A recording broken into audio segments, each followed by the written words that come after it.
Suspense.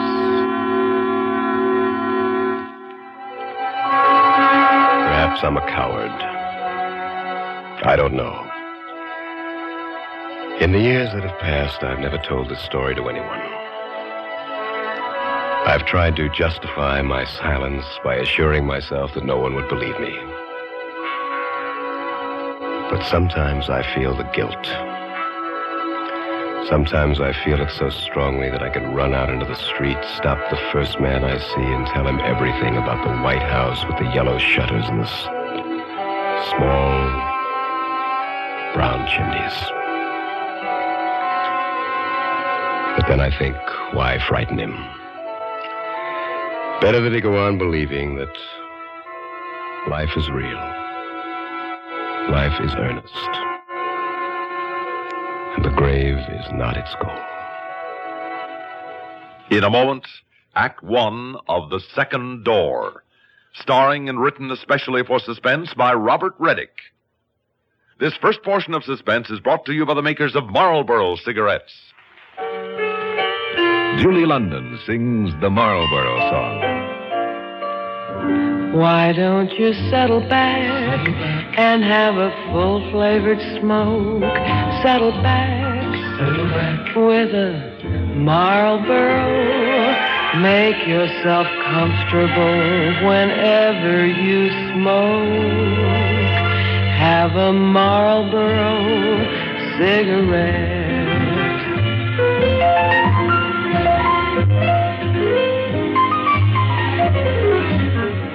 You get a lot to like with a Marlboro filter, flavor, pack or box. Try Marlboro, the filter cigarette with the unfiltered taste. Some time ago, I made arrangements to rent a completely isolated house in the northwestern part of the country. The last leg of the journey there was made in an old station wagon. It was very late at night when we arrived, and I instructed the man who drove it to let me off at the entrance to the long driveway, as I wanted to walk up to the house alone. With a heavy suitcase in each hand, I started up the long, gentle slope toward the house. At a point perhaps 30 or 40 yards on, the road turned sharply to the left, and up ahead it seemed there must have been a patch where the foliage of the overhanging trees grew less thickly together. For amid the utter darkness, a thin, eerie beam of light filtered down, and in it there appeared to be some sort of a shape. I had the impression that what I saw up ahead in this driveway in the middle of nowhere was a woman in a bright red dress, seated imperturbably in a chair. And suddenly, after I'd taken but a few steps further, this thing that I had been watching moved, definitely, clearly. For an instant, I thought an animal, but whatever it was remained in the filtering of light and continued to move back and forth in a slow, rhythmic pattern, in a sort of to and fro motion that one might set up in a rocking chair. Hello? Hello? Who is that up there? I strained my eyes to bring some sense of detail to this apparition, but incredibly, with each step I took toward it in the darkness, the dimmer it became. Until inconceivably, when I finally arrived at the spot where it should have been the brightest, there was total darkness. And there was nothing there. Nothing but the unmistakable sound of a rocking chair.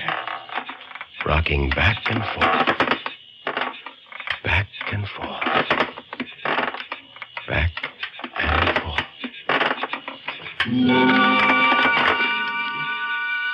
After a few minutes, the sound of that squeaking chair slowly faded away, and I made my way onto the house, where I lay awake through the night trying to find some reasonable explanation. As soon as it was daylight, I went back to that spot on the driveway where I found nothing to make the matter more understandable. And suddenly, quite distinctly, there was the sound of a man's voice calling out to me. Hello there! And quite nearby, a man stepped abruptly out into the driveway, having come apparently along a footpath leading through the Well, I woods. see you're an early riser, too. Lovely time of the day to walk about. My name's Ederly. Howard Ederly. I thought as long as we were going to be neighbors that I'd... Neighbors? Yes, I assume you've taken over the Lonergan place. Well, yes, I have. Well, I have the place just north of you. Well, it was made perfectly clear there wasn't another house around here for miles. Oh, that's true enough, except for mine. Originally, you see, it was sort of a gatehouse, but it was cut off, remodeled, and sold to me. When was this? This is our 7th year. Of course, we use it only in the summer. We? Yes, my daughter and I. Would you care to walk back with me to my house? I'd like you to meet Marilla. Tell me something, Mr. Ederly. Your daughter. Yes? Does she own a bright red dress? What a curious question. Nonetheless, I wish you'd answer it. Well, I'm afraid I don't know. Why, do you have a preference for women in red dresses? By no means. Do you have a rocking chair, Mr. Ederly? A what? A rocking chair. You're pulling my leg, aren't you? No, not at all. Do you have one? Oh, yes. Yes, we do have a rocking chair. The Ederly house was a one-story building, white with yellow shutters and 2 small brown chimneys. It sat in the center of a moderate-sized clearing. The surface of this clearing was made up entirely of rock, actually of one enormous rock whose top was flat as a sidewalk and level with the surrounding earth. Marilla! Yes, Father? We have a visitor. Hello. We thought we heard someone drive up last night. Oh, this is Mr. Saunders, my daughter Marilla. How do you do? It's a pleasure, Mr. Saunders. You have no idea how much. It was strange how attracted this girl and I were to each other from the very first. There was nothing precisely in what she said that would indicate how she felt, but there was something unmistakable in her attitude, her manner, in the expression in her eyes. How long do you plan to be staying up here, Mr. Saunders? Well, just until I unwind a little, maybe a month or so. Curiously, the only chair in the room was the rocker that Mr. Ederly had said he owned. I took a step toward it. No, I wouldn't sit there, Mr. Saunders. Oh, really? Why not? Well, Yes? Well, it's a little unstable. Some of the rungs are loose. Oh, I see. It seems rather old. That chair belonged to my mother. She died last year. My father's sentimental about it. I hesitated to mention it. Well, Marilla, have you prepared that breakfast for me? Yes, it's in the kitchen. Well, then I suggest I get to it. Why don't you and Mr. Saunders take a stroll about and get to know each other? Shall we? I'll be working when you get back. Oh, what sort of work do you do, Mr. Ederly? Dr. Ederly. Oh, really? Of what? Medicine? Oh, hardly. Of philosophy. Oh, now let's go. You two can chat another time. Doctor? See you later, Mr. Saunders. Don't you think you'll be a little chilly? Oh, do you think so? Well, I'll get a jacket. Through the window, I could see her open the closet. And there, hanging in plain sight, was a bright red dress. I said nothing to her about it, hoping that in some way she'd get around to mentioning it, or at least let something drop that would help explain what I'd seen in the driveway. But she didn't. We strolled about for some time, and she spoke only of inconsequentialities, and when I asked her something specific about a background, she would respond with a non sequitur or direct my attention to some flower or passing bird. But with all, her attitude remained warm and friendly. I might even say inviting. And despite everything, I felt myself being more and more drawn to her. At one point, I couldn't resist the impulse to reach out for her hands. Don't touch me. What? Please. Well, I don't understand. Why should... Don't come any closer. Marilla, what is it? We'd better go back now. What's the matter with you? Nothing. I'm perfectly all right. Well, I tried to take hold of your hand. You backed away from me as if I were a serpent. Why? Oh, please. Well, why did you do that? You looked absolutely terrified. I can't explain. Can't explain? Why can't you explain? mean, I don't know why I did What, that. are you afraid of me? No. Well, then give me your hand. Why won't you give Leave me me your hand? alone, will you? What? Please, just leave me alone. She suddenly turned and started to run down the path, and at that exact moment, from a distance, we heard a voice calling out, screaming out, rather, as if in anguish. The path branched off just ahead, and I ran quickly in the direction of the scream. It was only a short distance to the point where the path came out of the woods, and I found myself on the cleared land that surrounded the Lonergan house. And there was no one there.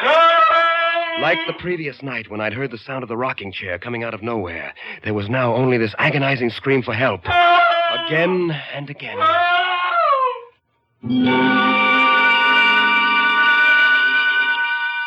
Like before, the sound eventually faded away, but not before I had the distinct impression that what I had been listening to was the voice of Dr. Ederly.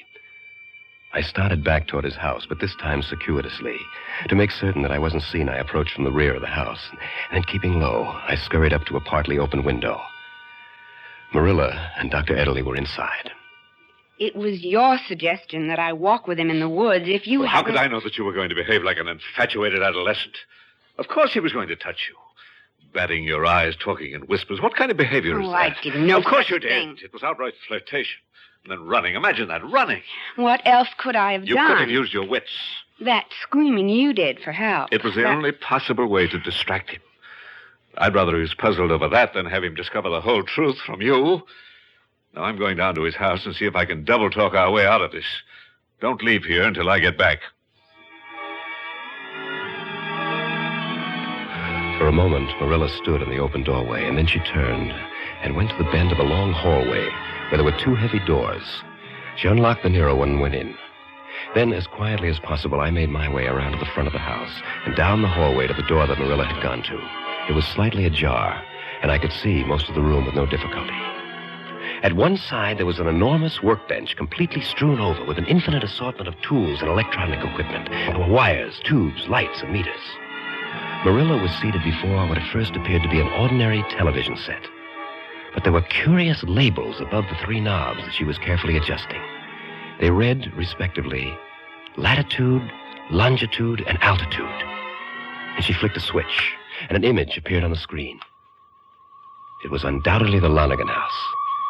And it was a remarkably acceptable illusion, not only because the image was sharp and the coloring perfect, but because, astonishingly, the house was reproduced in its full 3 dimensions.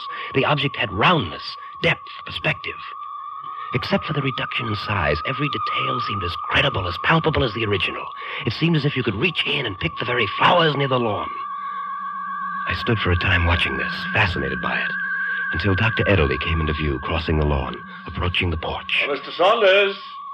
Mr. Saunders, are you at home? His voice was entirely free of the usual amplification sound of electronic speakers. It was as clear as the miniature image of him that walked up to the door and knocked. And getting no answer, he went back toward the woods.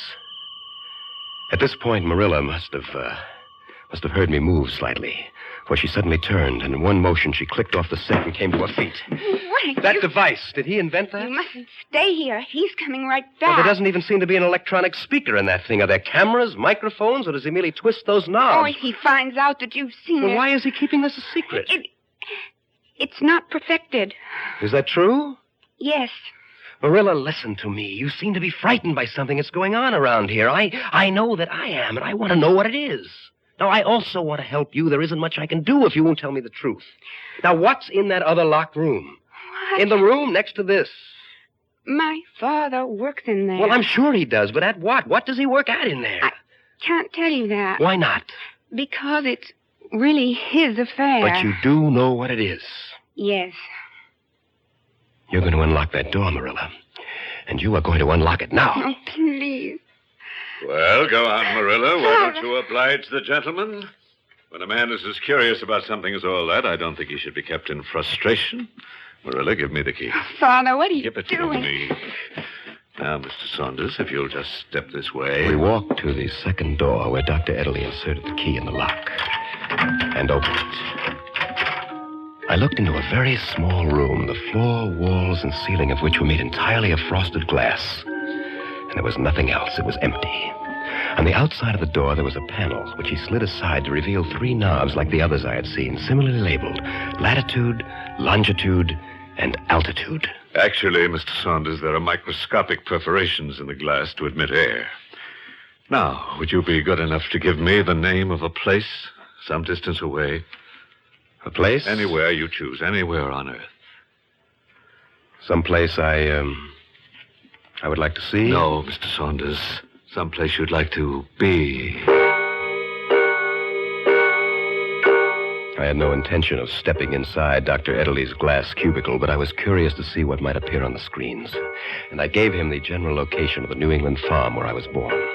Alongside in the hallway, there was a series of bookshelves. It held a selection of highly detailed atlases and charts, and from one of these we determined the exact location of the farm.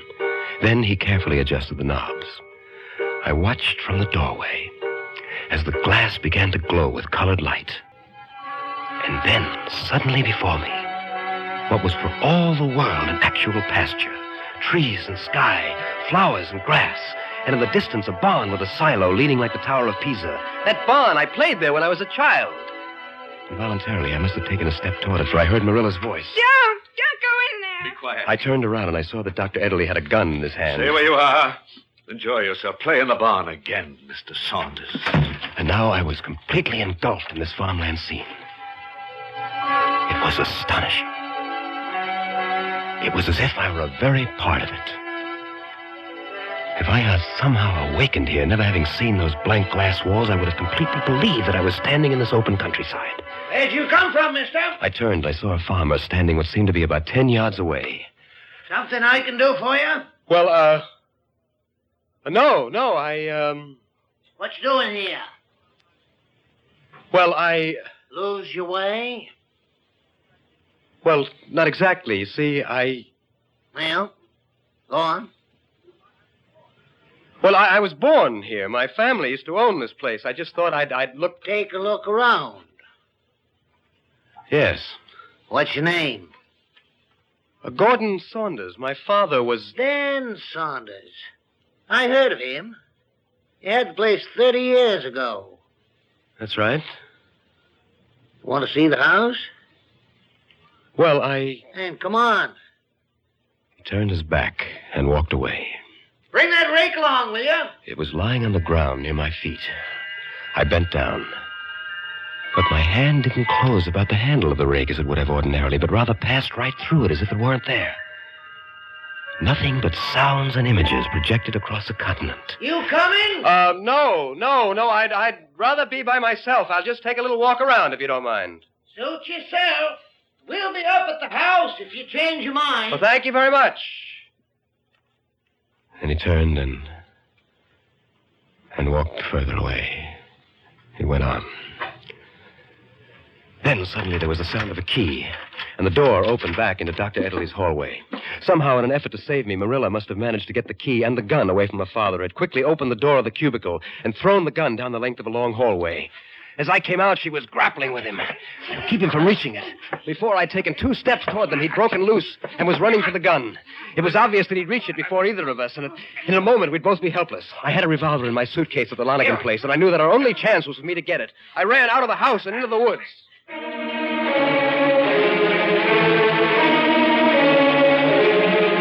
I got the gun and rushed back with it toward their house. I stopped just short of the clearing. I walked carefully to the edge. The white house with the yellow shutters and the 2 small brown chimneys was no more. It had vanished completely. Not a trace of it. I walked out into the clearing, bewildered, shocked, hardly able to accept the evidence of my senses. How do you know, Mr. Saunders, that all of life is not an illusion? I didn't even bother to turn or look about, for I knew I'd see nothing. Can you hear me, Marilla? Yes, I can hear you. I can see you. Are you all right? She's perfectly all right. The house was never really here, was it? I'm afraid not. Nor were you. That walk we took in the woods, Marilla? Like your visit with the farmer. And it was you in the red dress? Yes. I'm sorry. I was doing some experiments. There was a short circuit, and the image appeared in the driveway. And when I tried to touch your hand, Marilla, in the woods? She moved away. We were careful that you never actually touched anything connected with us. Ourselves, the rocking chair, even the doors of the house were held or left open for you. The floor? What you felt under your feet was the same flat rock you're standing on now. What you saw was the illusion of floorboards. No, nothing to touch. As yet. As yet? We have 5 senses, haven't we, Mr. Saunders? You were quite beguiled by the use of only 2. Oh, I expect to have no particular difficulties with odors and tastes. But the sense of touch... You'd be interested to know that I've begun my experiments with the sense of touch, Mr. Saunders, and with very encouraging results. I'd considered conducting another experiment now, with you as the subject. With you, and with a bullet from my gun. Oh? But Marilla has pleaded your case. She's convinced me that you're too sensible to tell anyone about all this, that no one would believe you. I don't imagine they would. She's also promised never to try to get in touch with you. And, of course, I have a way of keeping an eye on you, don't I? That house actually does exist somewhere, doesn't it? Yes, but you won't try to find it, will you, Mr. Saunders? And, of course, your name isn't Ederly. I should think not. You know, I've thought of an interesting experiment we might conduct in the place of the one with the bullet. Marilla, I thought that since you've become so fond of our friend that you might want to say your last goodbye with the proper finality, that you might want to say it with a kiss. For a moment or two, there was silence. And then I heard Marilla's voice, very close, almost in a whisper. I've never heard your first name. Would you tell it to me now? It's Gordon. Goodbye, Gordon. And then I felt Marilla's lips on mine, gently. A tender pressure that lingered on my lips for a moment, and then was gone. And now, Mr. Saunders, now that I have given you your life, would you tell me in return if you felt Marilla's kiss? Yes, I did. Clearly, unmistakably. It was in every sense the kiss of a lovely woman. Except... Yes. Except what? that it was cold, Doctor. Cold as death.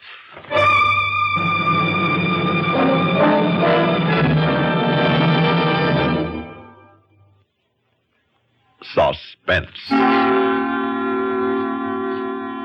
You've been listening to The Second Door, starring and written especially for Suspense by Robert Readick.